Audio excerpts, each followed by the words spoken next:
Bueno, pues muchas gracias a todos por asistir a esta charla. Gracias a Diego Ventoso como organizador de estas jornadas de música contemporánea por haberme invitado y darme la oportunidad de hablar de algo que es una de mis pasiones, aunque como podéis ver un poco por las notas que tenéis en el programa o lo que ha salido en la prensa, yo realmente mi actividad profesional no es musical estrictamente, muchos o varios me conocéis, sabéis que soy profesor de anatomía de la Facultad de Veterinaria de Lugo. Esta es mi labor habitual, trabajar en la mesa de disección. Y bueno, no solo la docencia es mi misión, sino también la investigación. Investigo una parte muy pequeñita del sistema nervioso, una parte muy reducida, que no vamos a entrar por supuesto en ella, que nadie se asuste, por favor.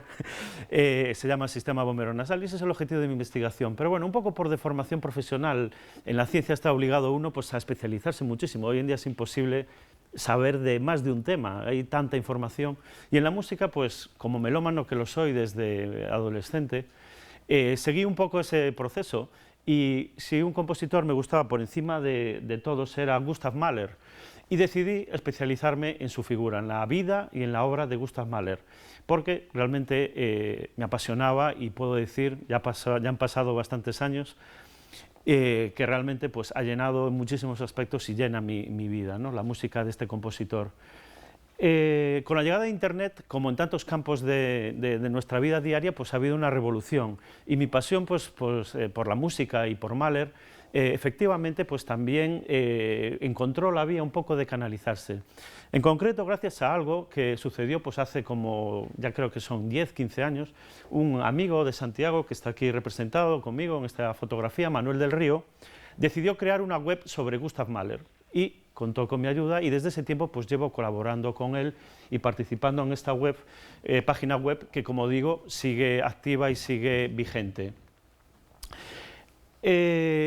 A raíz de esta pasión por la música de Gustav Mahler, pues lógicamente he intentado un poco seguir las huellas de Gustav Mahler, fundamentalmente en la República Checa y en Austria, que son los países en los que Mahler vivió y se inspiró para componer sus obras. Es algo que recomiendo a cualquier persona, le guste la música o no, porque realmente Mahler era bastante inteligente a la hora de buscar inspiración y buscaba parajes de lo más preciosos de Centro Europa. En ellos se inspiraba para componer su música. También gracias a esta pasión que en principio pues nace eso, cuando uno va descubriendo la música como cualquiera de nosotros, pues eso, de una forma más o menos autodidacta y se va metiendo en ella, pues sin saberlo cómo acabas metiéndote en una especie de espiral y a mí esa espiral me permitió conocer al biógrafo más importante del compositor, el profesor Henri-Louis de Lagrange. Es una persona que ha dedicado desde los años 40 toda su vida a estudiar la figura de Mahler. Lo conocí ya hace 10 años, en la actualidad tiene 90 años y sigue trabajando en el mundo mahleriano. Y bueno, toda su obra se recoge en 4 volúmenes, 4 grandes volúmenes, de los cuales el cuarto, aunque está siendo reeditado, todavía no está terminado. Y todavía a sus 90 años sigue día a día trabajando con una ilusión tremenda esta persona, que conocerla para mí pues fue como conocer al mismísimo Mahler, porque es que lo sabe todo, absolutamente todo de Mahler. Y también en España pues me permitió conocer a José Luis Pérez de Arteaga, que seguro que este sí que lo conocen todos, es la voz del concierto de Año Nuevo y que a lo mejor no lo saben, es un gran mahleriano, es el autor de la única biografía relevante que se ha escrito en castellano sobre Gustav Mahler. Escribió una primera edición hace mucho tiempo, una edición que para la época estaba muy bien, pero con la explosión, digamos, del interés por la figura de Mahler, esa edición se quedó pequeña y recientemente publicó una segunda edición y tercera edición mucho más ampliada, en la cual además pudimos, los miembros de esa web, colaborar activamente y bueno, pues traer también una amistad con esta persona que es desde luego también un gran apasionado de Gustav Mahler. Bueno, es una presentación personal. Soy profesor y yo cuando empiezo mis clases de anatomía, siempre el primer día de clase, les cuento a los alumnos quién soy, de dónde vengo, a dónde voy, por qué estoy dando clases de anatomía, y ellos lo saben, y bueno, yo creo que lo agradecen. Yo cuando era estudiante no me gustaba que llegaran los profesores y empezaran a soltar su rollo, entre comillas, sin decirnos, sí, bueno, yo estoy aquí por esto, por otro. Por eso he dado esta pequeña introducción, no es por nada más. Y ahora todavía no vamos a hablar del objetivo de esta charla, que es hablar de la modernidad en Viena en 1910. Voy a divagar, entre comillas, un poquito más, porque para mí esto es importante cuando hablamos de modernidad. Y es hablar un poco, lo voy a llevar a mi terreno, pero que nadie se asuste, solo un poco. Voy a hablar un poco del sistema auditivo, de la vía auditiva. No me voy a parar muchísimo en esta imagen, aunque esta imagen es muy buena, porque explica algo que hoy en día la ciencia sabe que es milagroso. Y ese algo es como una energía que está vibrando, las ondas auditivas, las ondas sonoras, musicales que recoge nuestro pabellón auditivo, se transforman de una forma absolutamente prodigiosa en señales eléctricas. Y esas señales eléctricas llegan a una zona del cerebro, que es la corteza auditiva. Se podría hablar muchísimo de este proceso, es un par de horas de clase de anatomía, no lo voy a hacer por supuesto, pero es desde luego asombroso, porque esa energía vibracional del gas se transforma en energía mecánica, que a su vez se transforma en vibración de un fluido, que a su vez se transforma en vibración mecánica, que a su vez se transforma en una corriente química, que a su vez genera una corriente eléctrica. Todo eso está pasando en un espacio de un par de milímetros, que es nuestro oído interno, es algo milagroso, y todo eso nuestro cerebro, gracias a la corteza auditiva, transforma en lo que oímos. Todo lo que oímos se genera aquí, en esta pequeña zona, está en el lóbulo temporal del cerebro. No, que nadie se asuste con los nombres. Yo a lo que iba, y por lo que cuento esto, es porque el sistema auditivo y en definitiva la música, lo que estamos escuchando, está proyectando, y vuelvo hacia atrás, a este lóbulo temporal, y desde este lóbulo temporal esa información viaja, se proyecta y se integra en dos zonas del cerebro especialmente importantes. Una de ellas es esta, que está aquí pequeñita, casi no se ve, que nadie se asuste con esta imagen, es un cerebro humano, ¿qué le vamos a hacer? Pero muy interesante, aquí se localiza el núcleo accumbens y aquí se proyecta todo lo que escuchamos. Ahí está llegando la música cuando la estamos escuchando. ¿Y qué hay en el núcleo accumbens? Pues hay una cantidad inmensa de dopamina, que es el neurotransmisor del placer. Pero el placer no lo vamos a entender como placer sensual, como placer hedonista, sino placer en el sentido de algo que para el cuerpo es positivo. Por ejemplo, cuando uno está jugando una partida de ajedrez y está 4 horas analizando variantes y torturándose, hay una descarga de dopamina y sin embargo uno puede pensar, bueno, pero si esto no es ningún placer, pero sin embargo para el organismo es algo positivo y el organismo lo agradece y se emociona y por eso puede permitirse pasarse horas concentrándose. Eso tiene lugar aquí y lo mismo sucede cuando escuchamos música.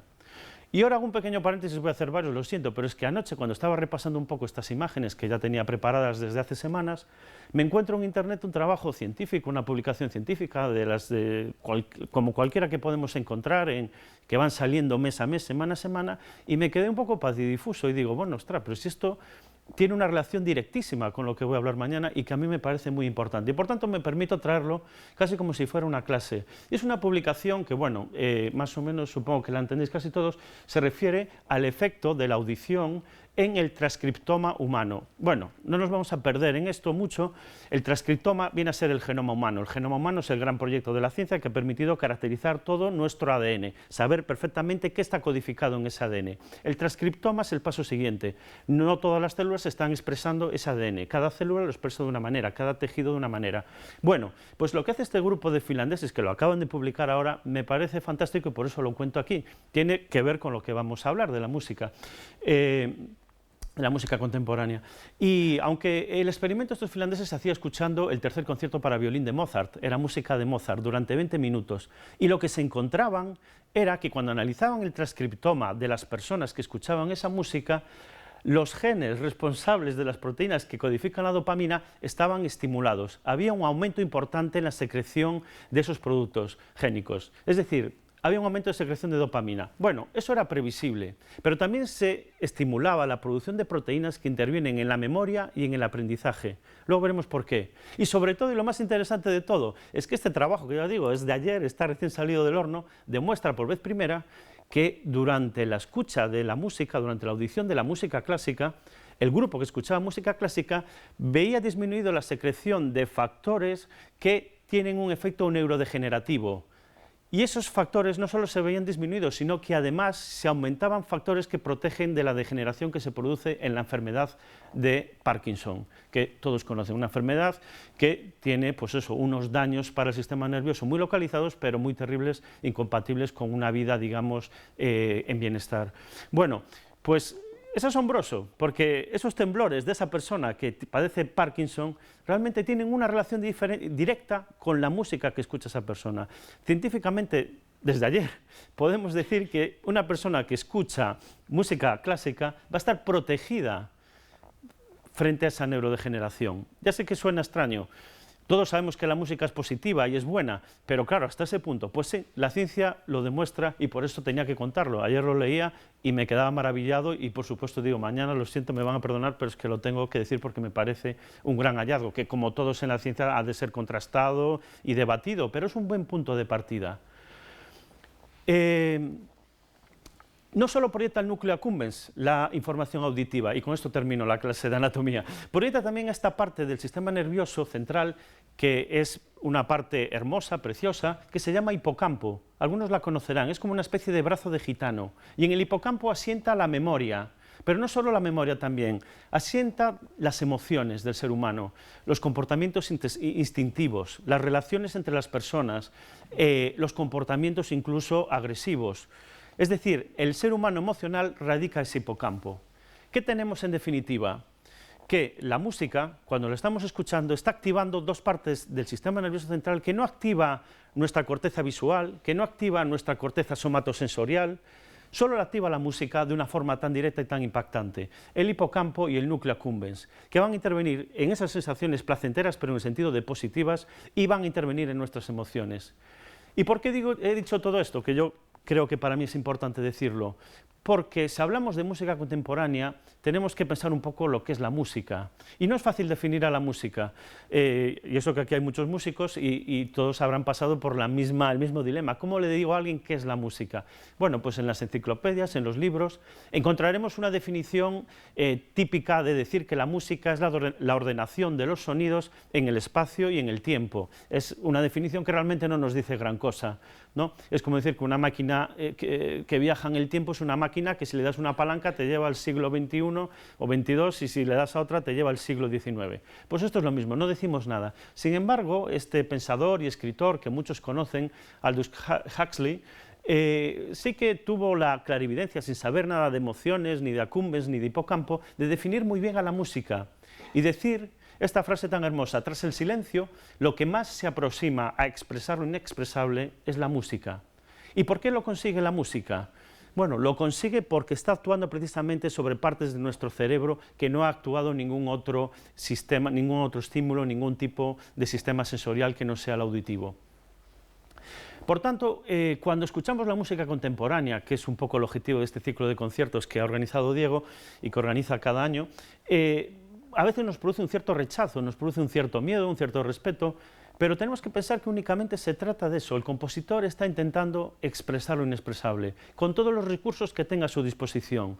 Y esos recursos han ido aumentando y creciendo con el paso del tiempo, en todas las artes, pero en la música de una forma exponencial. Por ejemplo, en la pintura, en la arquitectura, en la literatura, al llegar al siglo XX, ¿qué se produce? Bueno, pues se produce una diversificación enorme de las técnicas que el artista tiene a su disposición. Se crean nuevos lenguajes, nuevas formas de expresión. Vale, a veces nos gustarán más o menos, pero ¿por qué surgen? No surgen porque el artista necesita ser original o ser distinto a lo que venía detrás, sino porque necesita nuevas formas de decir las cosas que su personalidad o su instinto creador necesita expresar. Vale, y bueno, son ejemplos que todos conocemos, aunque intercalado en medio, y aquí hago otro paréntesis, una novela experimental de un escritor gallego, Paco Yáñez, que la he incorporado porque es un ejemplo de la experimentalidad a la cual se puede llegar en la literatura, que, por cierto, está llegando casi a un callejón sin salida, no puede ir más allá, porque es que ya es difícil con la escritura llegar más allá. Pero bueno, es un buen ejemplo y acaba de salir este año y la traigo porque, bueno, no voy a hacer como Paco Umbral, que cuando iba a los programas de la televisión decía: yo vengo aquí a hablar de mi libro. Yo no vengo a eso, vengo a hablar del libro de un amigo, porque ese amigo, que es un gran melómano, un experto en música contemporánea, pues ha tenido el detalle, yo no lo sabía, la verdad, cuando seleccioné su texto, pero ahora me paro a explicarlo, ha tenido el detalle de venir desde Santiago para ver esta primera jornada de los conciertos de música contemporánea. Yo creo que merece esta pequeña alusión que aquí queda en el curso de la exposición. Vale, no he venido a hablar de mi libro, sí del libro de un amigo, buen amigo. Bueno, pues ¿Qué pasa? Que en la música, al igual que en las otras disciplinas artísticas, se produce un aumento exponencial, digamos, de líneas, digamos, de trabajo, de experimentación, siempre buscando expresar aquello que los antepasados o los antecesores no han conseguido expresar.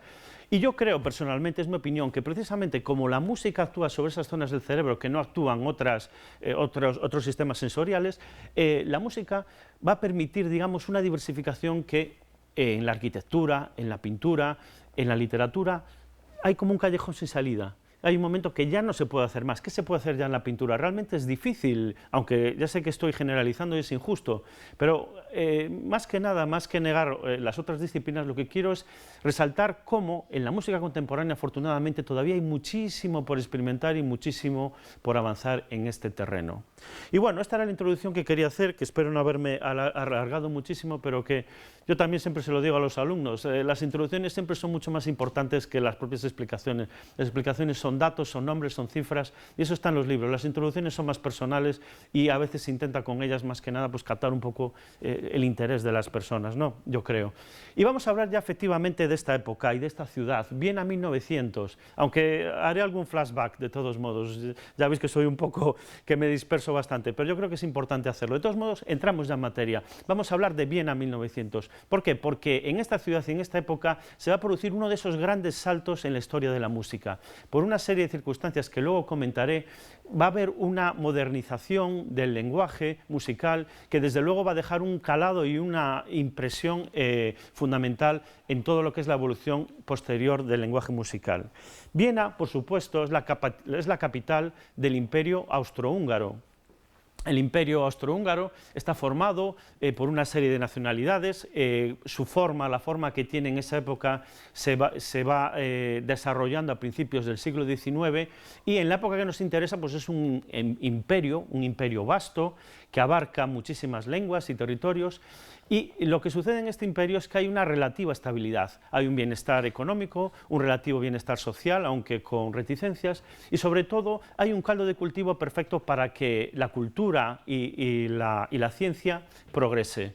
De hecho, en esta imagen pues, he recogido varios ejemplos de pensadores, artistas, que muchos conoceréis, por ejemplo, la obra de Gustav Klimt, en el campo de la medicina y de la psicología Sigmund Freud, en la filosofía Ludwig Wittgenstein, en la literatura Robert Musil, en el caso de la música el propio Gustav Mahler, en la arquitectura Otto Wagner o Adolf Loos. Hay una serie de artistas, de pensadores que todos coinciden en Viena en esa época, y en parte es porque ese imperio, que es un imperio multicultural, en vez de anular, digamos, la diversidad, lo que hace es integrarla. Y a Viena lo que llegan son pensadores, artistas de todas las partes del imperio y, sobre todo, encuentran la forma de poder desarrollar su talento y, sobre todo, su curiosidad intelectual. Leyendo los libros de historia, pues todos le dan bastante importancia a un hecho diferencial de Viena, por ejemplo, con respecto a otras ciudades europeas, como puede ser el caso de Londres o de París. Es que en Viena hay algo que todos conocemos, que son los famosos cafés vieneses, y en esa época tenían una importancia bastante significativa. ¿Por qué? Porque en ellos se reunían precisamente estos pensadores, artistas de medios muy distintos, e intercambiaban, discutían, polemizaban, había como un brainstorming, de tal forma que se llegaban a formar incluso polémicas que salían a la prensa y estaban en la boca de la gente. Ese medio permitió efectivamente que la curiosidad artística y los avances intelectuales se multiplicaran de una forma muy notable. Ese que veíamos en la imagen anterior es el Café Grünsteidl, que todavía se puede visitar en la actualidad en Viena, y como ese hay muchísimos. Es una de las marcas diferenciales de la cultura vienesa de la época y que va a tener su pozo, desde luego, en todos los creadores. Pero en Viena también hay sombras, y Viena es una gran ciudad, en aquella época tiene 2 millones de habitantes, en la actualidad no llega a los 2 millones de habitantes, es decir, a principios del siglo XX vivía más gente en Viena.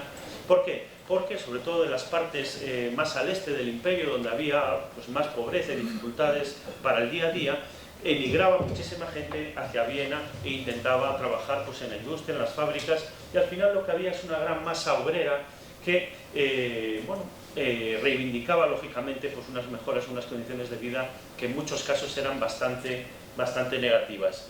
Esta imagen es una imagen de una manifestación del 1 de mayo en Viena, en el Prater vienés, que muchos conocerán, y que, bueno, pues refleja también ese lado negativo de ese imperio deslumbrante. Y por supuesto, en esa masa, digamos, amorfa, en el buen sentido de la palabra, pues está una de las grandes figuras en lo negativo de la historia del siglo XX, Adolf Hitler. Adolf Hitler, aunque nació en Linz, era austríaco y nació en Linz, cuando murió, falleció su madre, pues decidió irse a Viena y probar suerte, porque tenía un cierto talento artístico y quería ser pues diseñador y quería ser también director de escena en la ópera. De hecho, Hitler, cuando todavía tenía algo de dinero de la herencia de su madre, iba a la ópera de Viena a ver las representaciones dirigidas por Gustav Mahler.